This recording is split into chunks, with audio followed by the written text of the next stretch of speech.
Screen share हो रही है मेरी? अदनान, स्क्रीन शेयर हो रही है? नहीं हो रही है अभी। No ma'am.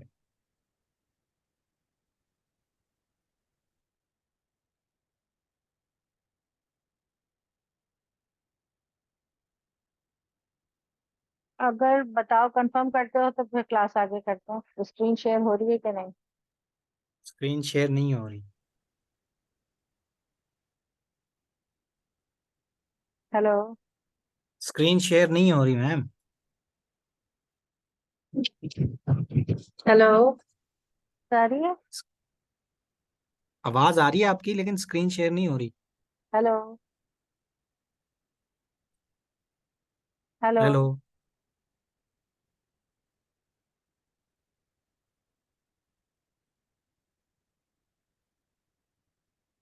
हेलो।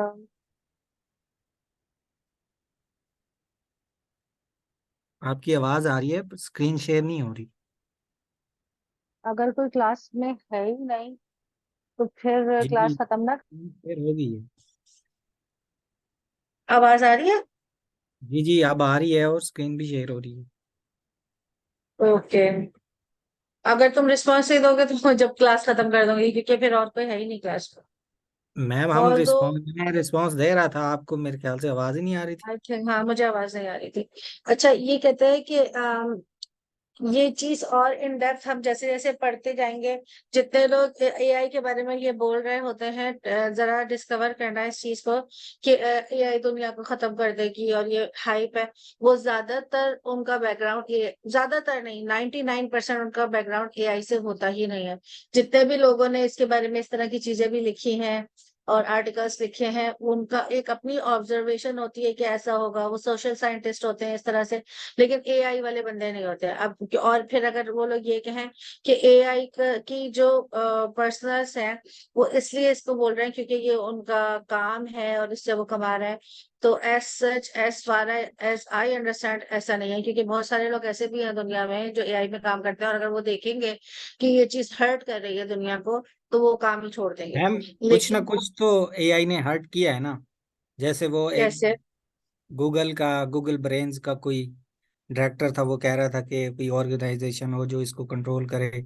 ये बहुत ही प्रोग्रेस करती जा रही है। जैसे ये ऑर्गेनाइजेशन होती हैं वो एटॉमिक चीज़ों को कंट्रोल करती हैं, ऐसे ही उसने कहा था हम्म। कि इसकी भी थोड़ी कोई कमेटी होनी चाहिए दुनिया में, कि कोई ना कोई रिस्ट्रिक्शन होनी चाहिए कि यहाँ तक एआई पर काम हो और आगे ना हो। हम्म। थोड़ा बहुत तो हर्ट किया है ना इन चीज़ों को। हाँ, लेकिन वही इनडायरेक्टली इनडायरेक्टली देखो ना, कर कौन रहा है? इंसान ही कर रहा है ना। इंसान उसको, अब तुम्हारे पास एक कोड है, उससे वही बात है। आपके पास आग है, आग से तुम खाना पका लो या तुम जला दो। तो वो बेसिकली आई थिंक, मुझे लगता है कि जो हमें जो एजुकेट करने की जरूरत है लोगों को भी है। और अगर ये होता है कि मासेस, मतलब जो आवाम है बहुत ज्यादा है, वो कंट्रोल नहीं हो सकती, तो हाँ, फिर मैं मुत्तफिक हूँ इस बात से कि फिर आपको ऐसी कमेटी बना दें कि भाई इस टेक्नोलॉजी को ही आप लिमिटेड कर दें, ताकि उसको शर के लिए, खराब चीजों के लिए इस्तेमाल नहीं किया जा सके। लेकिन इट्स सेल्फ, ये सोचना कि एआई उठ के खुद से कुछ कर रही है या वो ऐसे रोबोट आ जाएंगे जो हमें कंट्रोल करेंगे, तो ऐसा नहीं है। उन रोबोट्स को भी इंसान ही कंट्रोल करेंगे कहीं ना कहीं, इतने ही ऑटोमेटेड क्यों ना हो। कहीं ना कहीं कोई बंदा बैठा होगा जो शर फैला रहा होगा कि तुम इस आदमी को मार दो या उसको कर दो। तो अगर मतलब इस तरह से रोकने की बात है तो ठीक है, लेकिन जो कॉन्सेप्ट है शर का, मेरे ख्याल में वो इंसान ही है। जो इंसान ही उसके पीछे होगा। अगर लगता है कि हाँ ठीक है, इतने सारे लोग, हर तरह के लोग हैं, उनके हर तरह के दिमाग है, तो उसको कंट्रोल कर दें थोड़ा बहुत, जितना हो सकता है।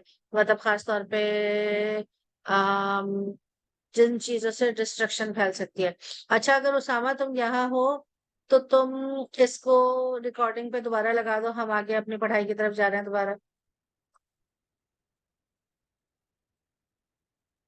रिकॉर्डिंग हो रही है मैम। हो रही है? ठीक है जनाब। अच्छा, अभी कहते हैं कि अप्लाई कर रहे हैं एआई को। जाए उससे पहुंचाओ। जाए, अब नहीं आना, जाओ। AI research has been moving forward amazingly quickly in the past 10 years. हमने past 10 years में देखा ही है हर तरह से एआई ने किस तरह से जो है वो प्रोग्रेस की है। अच्छा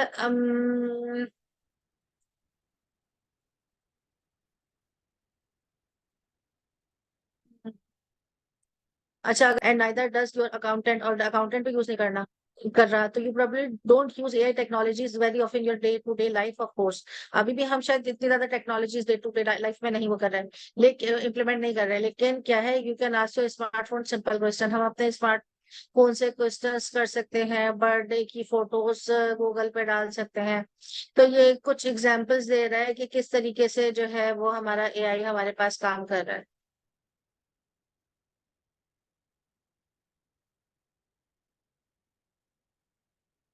हम्म, अच्छा, इसको मेरे ख्याल में इन सब चीजों को हम एक एक दफा वीडियोस पे भी देख चुके हैं।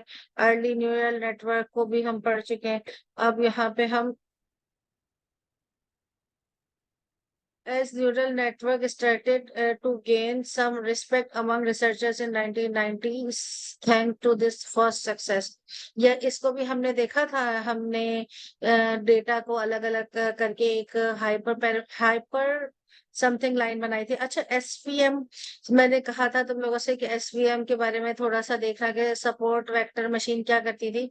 छोटे वाले जो हमारे पास डेटास होते थे, उन डेटा में से अगर वो बाइनरी क्लासिफिकेशन का डेटा होता था, तो दो तरह के डेटा को अलग अलग कर लेती थी। मुझे सिर्फ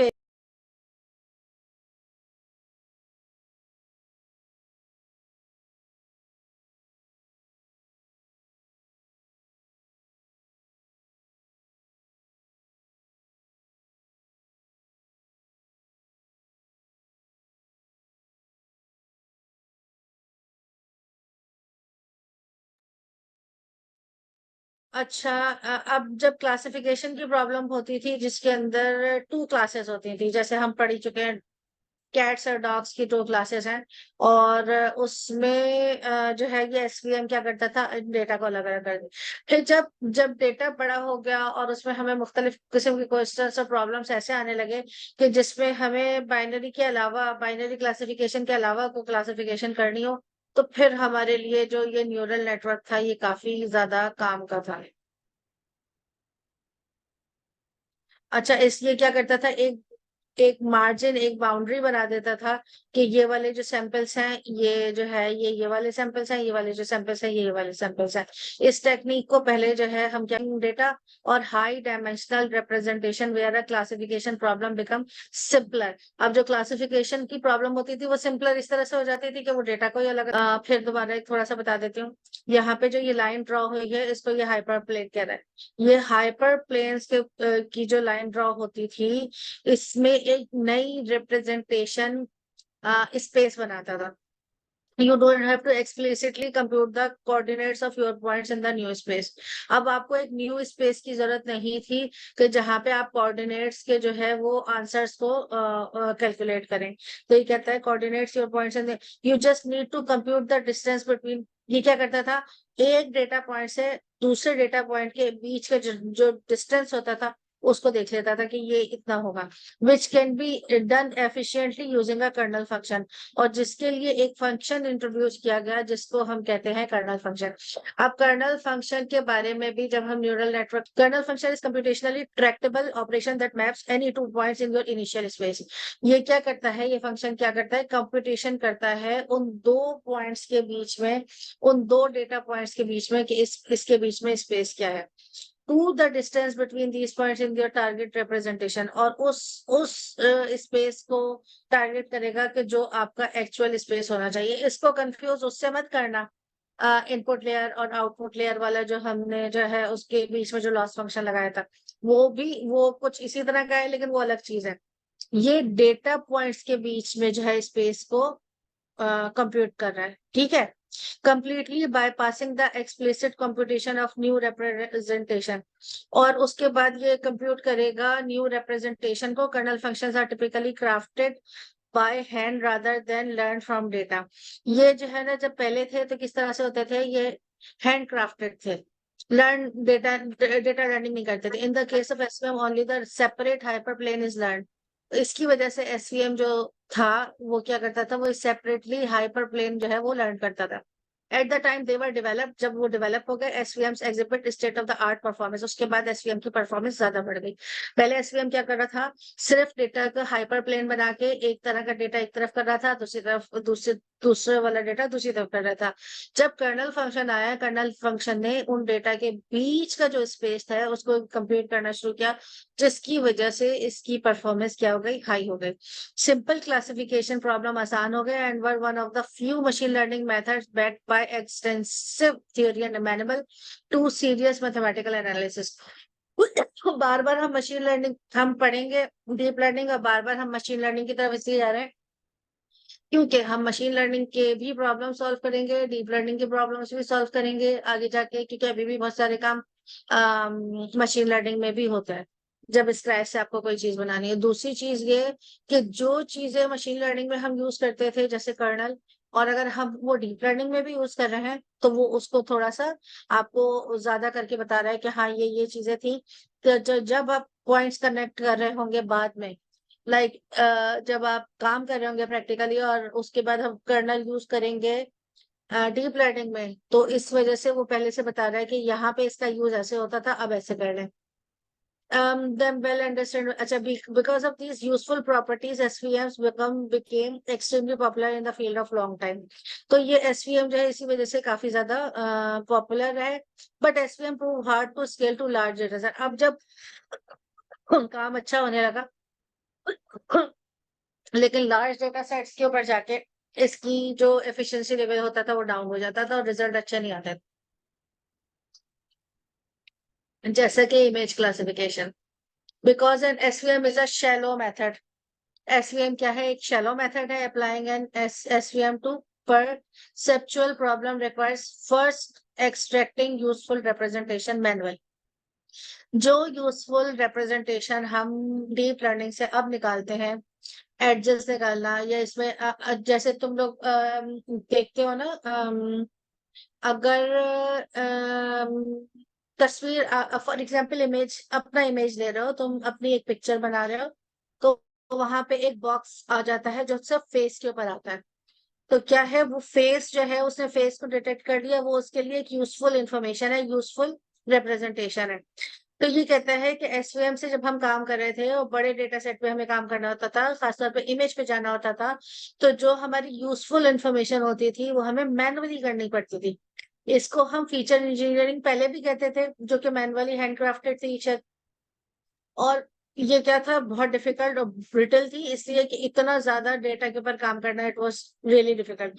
for instance, if you want to use an SVM to classify handwritten data, you can't start from the raw pixels.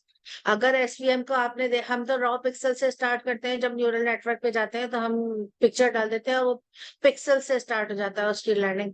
ये कहता है जब एसवीएम था तो रॉ पिक्सल से स्टार्ट नहीं हो सकता था, you should first find by hand useful representation. आपको हैंड से बताना पड़ता था कि ये यूजफुल रिप्रेजेंटेशन है, that make the problem more Tractable, like the pixel histogram I mentioned earlier.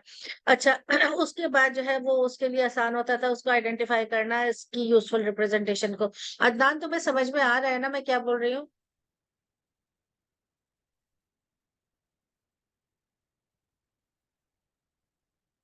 Ji ji ma'am. अच्छा ठीक है, हम ये decision trees, random forest and gradient boosting machines पढ़ चुके हैं, लेकिन अब ये जिस चीज से कनेक्ट कर रहा है ना इसको, अब ये इसको कनेक्ट करेगा ग्रेडियंट डेसेंट से, जिसका नाम हम एंड अभी तक हम जो काम कर रहे हैं हम अभी तक सुन रहे हैं। तो हम इसको थोड़ा सा फिर दोबारा देखेंगे और उसके बाद हम ग्रेडियंट बूस्टिंग मशीन्स की तरफ जाएंगे। Decision trees are flow chart like structure. Decision tree क्या है, ये फ्लो चार्ट होता है, जैसे अभी हम फ्लो चार्ट इसी चैप्टर में पढ़ते रहे। पहले हमने छोटा सा देखा था इनपुट आउटपुट का, फिर लॉस फंक्शंस की तरफ गए, उसके बाद हम ऑप्टिमाइजर की तरफ गए, हमने एक फ्लो चार्ट बनाया था। इसी तरह से हमारे पास डिसीजन ट्रीज होती है, फ्लो चार्ट स्ट्रक्चर की तरह ही होता है। Let you classify input data points और predict output values given input. ये हमें क्लासिफाई करके देता है इनपुट डेटा पॉइंट्स को और प्रेडिक्ट करता है आउटपुट वैल्यूज को। They are easy to visualise and interpret. इसको बनाया इसलिए क्या है कि आप इसको इजीली विजुअलाइज कर सकें। Decision Decision trees learned from data began to receive significant research interest in 2000. अच्छा, अब ये थोड़ा सा इसका कर्नल मेथड में इसका they were often preferred to kernel methods. Kernel method से किस तरीके से बेहतर है या किस तरह से कनेक्शन है ये बता रहा है. जैसे इनपुट डेटा में आपने एक क्वेश्चन दिया और उसको दो में डिवाइड कर दिया, फिर क्वेश्चन 1 है और क्वेश्चन 2 है और फिर क्वेश्चन 1 की 2 कैटेगरीज है और 2 की भी 2 कैटेगरीज है. A decision tree, the parameter they are learned to the question about the data. A question could be, for instance, is coefficient 2 is the data greater than 3.5. ये बात समझ में आ रही है. जैसे मैं कहूँ कि मेरा एक क्वेश्चन है कि ये रेड है कि ग्रीन है, तो ये दो क्वेश्चन और बनेंगे. रेड है तो किस कैटेगरी में जाना है, ग्रीन है तो किस कैटेगरी में जाना है. अब नीचे वाली कैटेगरीज में वो कहता है कि रेड अगर ग्लास है तो इस कैटेगरी में चले जाओ, रेड अगर कप है तो इस कैटेगरी में चले जाओ. ग्रीन पे आके वो कहते हैं ग्रीन अगर ग्लास है तो इस कैटेगरी में चले जाओ, कप है तो इस कैटेगरी में चले जाओ, और इस तरह से सो ऑन. समझ में आ रहा था? जी जी मैम. Good हो गया. In particular, the random forest algorithm introduce a robust practical task on decision tree learning that involves a large number of specialized decision trees and then assembling their outputs. ये कहता है random forest जो algorithm बनता है हमने किस लिए बनाया.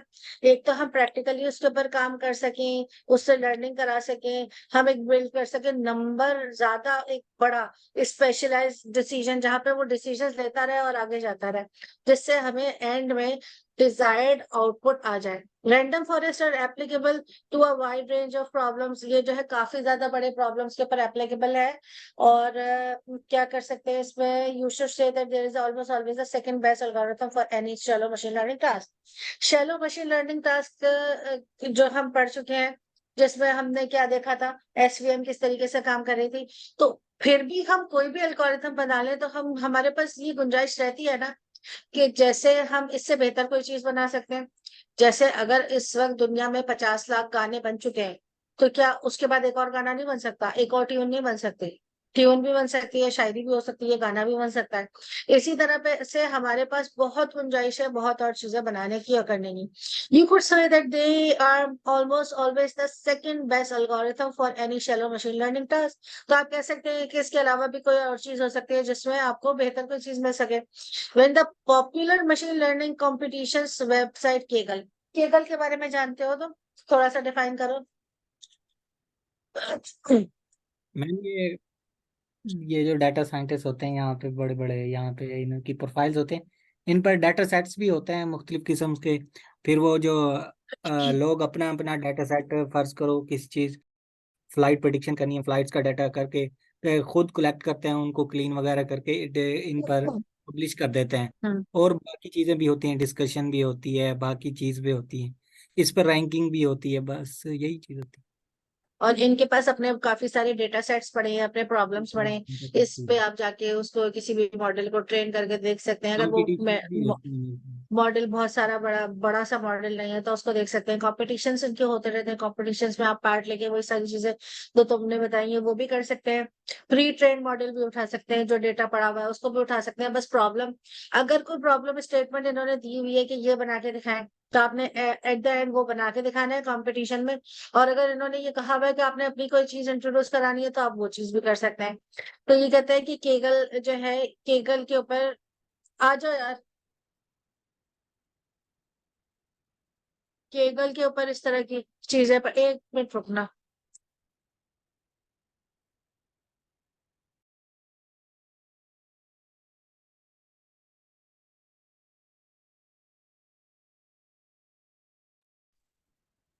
हाँ जी. अब क्या कहते हैं learning model by training new models. अच्छा, ये कहता है कि जो हम पढ़ रहे हैं ग्रेडियंट, ग्रेडियंट वाला जो पूरा इसने नाम क्या बताया था इसका, ग्रेडियंट बूस्टिंग मशीन्स. तो उसका कनेक्शन ये बता रहा है कि when gradient boosting machines took over, ये केगल से इसको काफी ज्यादा जो है सपोर्ट मिली, या उसको इससे सपोर्ट मिली. Much like random forest is a machine learning technique based on ensembling weak prediction. ठीक है. जो हमारे पास पहला वाला जो टेक्निक थी वो रैंडम फॉरेस्ट की थी, जो कि एक वीक जो है वो प्रेडिक्शंस हमें देती थी। Generally decision trees it uses gradient boosting. जो हमारे डिसीजन ट्रीज हैं वो क्या यूज कर रहे हैं, ज्यादातर ग्रेडियंट बूस्टिंग को यूज कर रहे हैं। A way to improve any machine learning model by iteratively training new models that specialize in addressing the weak points of the previous model. Applied to the decision tree, the use of the gradient boosting technique result in model that is strictly outperform random forest most of the time. ये कहते हैं random forest के through हम जो problems को solve कर रहे थे उनकी प्रिडिक्शंस इतनी अच्छी नहीं थी, और ये काफी ज्यादा रूबस्ट था, और ये हमें प्रिडिक्शंस अच्छी दे रहा था, जबकि इसकी प्रॉपर्टीज सिमिलर हैं, लेकिन फिर भी ये बेस्ट है, if not the best algorithm for dealing with